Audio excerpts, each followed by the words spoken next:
Europe 1. Le journal de 7h sur Europe 1, Alexis de la Fléchère. Bonjour Alexis. Bonjour Dimitri, bonjour à tous. L'histoire qui s'écrit sous nos yeux hier à Rome devant les caméras du monde entier. 133 cardinaux vêtus de leur soutane rouge ont pénétré dans la chapelle Sixtine et tous, la main sur l'évangile, ont prêté serment avant que les portes ne se referment.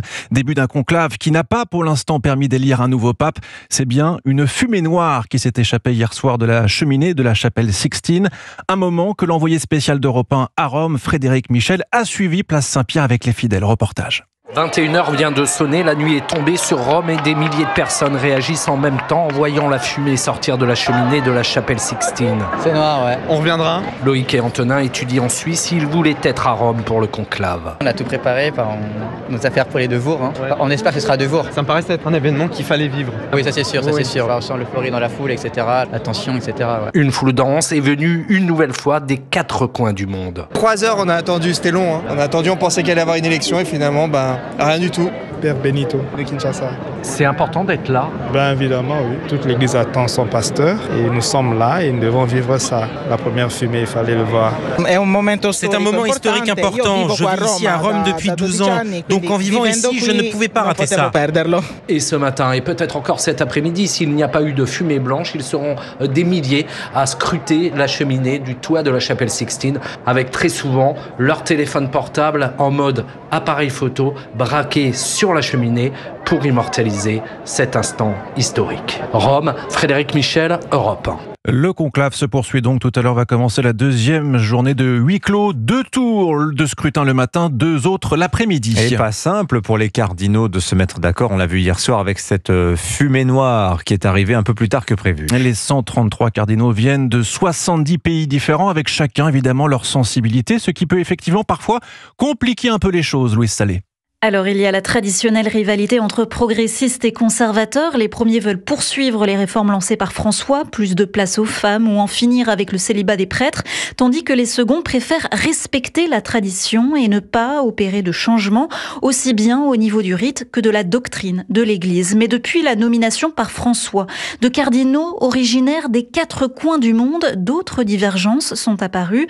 Monseigneur Vesco, cardinal d'Alger, le reconnaît. Moi, je crois que l'Église est surtout universelle. Et simplement s'expriment des sensibilités différentes et puis des zones géographiques différentes. L'Asie, l'Afrique, l'Europe, les États-Unis, la Russie, tout ça est différent. Les cardinaux asiatiques et africains qui n'ont jamais eu autant de représentants lors d'un conclave, une vingtaine pour chacun de ces 2 continents, sont peu cités parmi les papabili.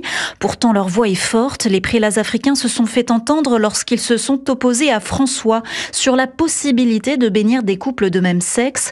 Le cœur du catholicisme n'est donc plus en Europe et ces nouveaux cardinaux veulent que le futur pape le comprenne.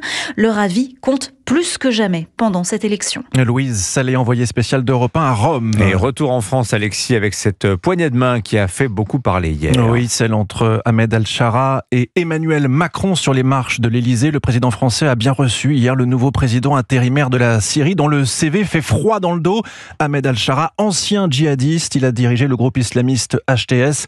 Mais après 2 heures d'entretien, le chef de l'État a tenté de justifier cette visite. Jacques Sorey. Emmanuel Macron balaie les critiques au sujet de la réception du président syrien. Que serait la diplomatie si nous ne recevions que des gens avec qui nous sommes totalement d'accord? Que des gens aient des postures à des fins politiciennes pour parler à des électorats, je l'entends, c'est la vie des bêtes et ça continuera. Le rôle de la France, c'est de défendre ses intérêts. Nous avons en Syrie des intérêts. Le chef de l'État assume d'être le premier dirigeant européen à recevoir cet ancien djihadiste. Il veut d'ailleurs pousser pour que l'Europe lève dès le mois prochain ses sanctions économiques contre la Syrie. La France plaidera pour que les sanctions ne soient pas renouvelées. Je sais que plusieurs États membres amis aujourd'hui ont des hésitations et donc dans les jours et les semaines à venir, nous allons activement travailler avec eux pour lever ces doutes. Une déclaration appréciée par Ahmed Al-Shara, le dirigeant syrien qui a tenté de se démarquer des actes terroristes. Nous exprimons notre solidarité avec toutes les victimes du terrorisme, a-t-il assuré. Jacques Sorey du service politique d'Europe 1. Le président de la République, qui malgré les polémiques, va bien diriger aujourd'hui les cérémonies du 8 mai. Oui, 80e anniversaire de la victoire des Alliés sur l'Allemagne nazie. Le chef de l'État doit prendre la parole vers 18h et selon l'Élysée, son discours sera axé sur la nécessité de transmettre cette mémoire, notamment face à la résurgence de l'antisémitisme. Devoir de mémoire essentiel pour les jeunes générations, comme nous l'explique ce matin sur Europe 1 l'historien Dimitri Casali.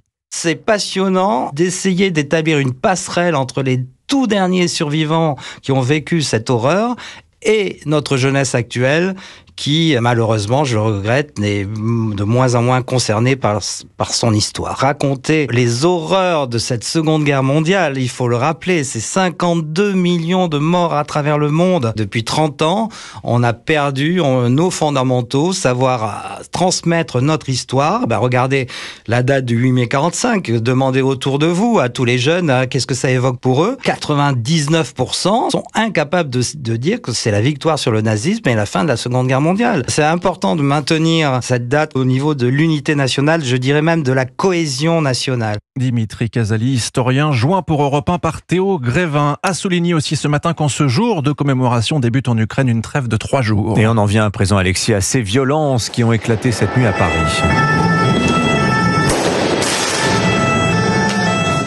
Vous l'entendez, après la victoire du PSG en Ligue des Champions et la qualification pour la finale, les supporters sont allés célébrer dans les rues de la capitale. Ça a mal tourné. Sur les Champs-Élysées, une voiture a percuté un groupe de personnes. 3 sont blessés. L'une d'entre elles a été transportée en urgence absolue à l'hôpital. La préfecture de police indique qu'il y a eu dans la nuit une quarantaine, l'apprend ce matin, d'interpellations.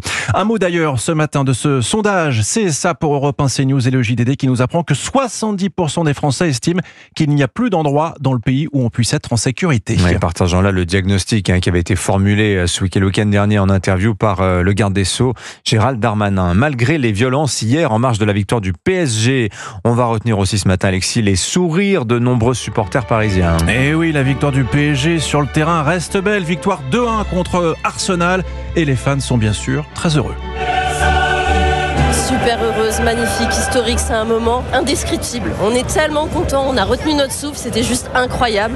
Une grande prestation et on leur souhaite la finale, de gagner tout simplement. C'est un moment, inespéré. J'ai tellement rêvé de ça et aujourd'hui ça le fait. Paris magique, deuxième finale et je pense que c'est la bonne. C'est vrai ? Ouais, il y a de l'osmose, il y a une bonne équipe, ça le fait, c'est crème, ça va passer. Extraordinaire. On est ému, on a un grand Donnarumma. On a une équipe qui sait gérer le score, c'était parfait.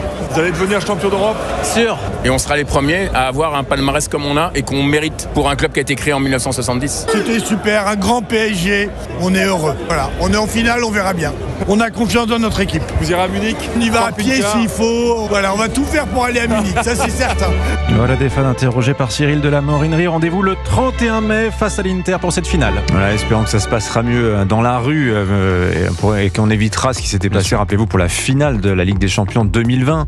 Le PSG face à Munich, il y avait eu 150 interpellations ce jour-là. Merci beaucoup Alexis de la Fléchère.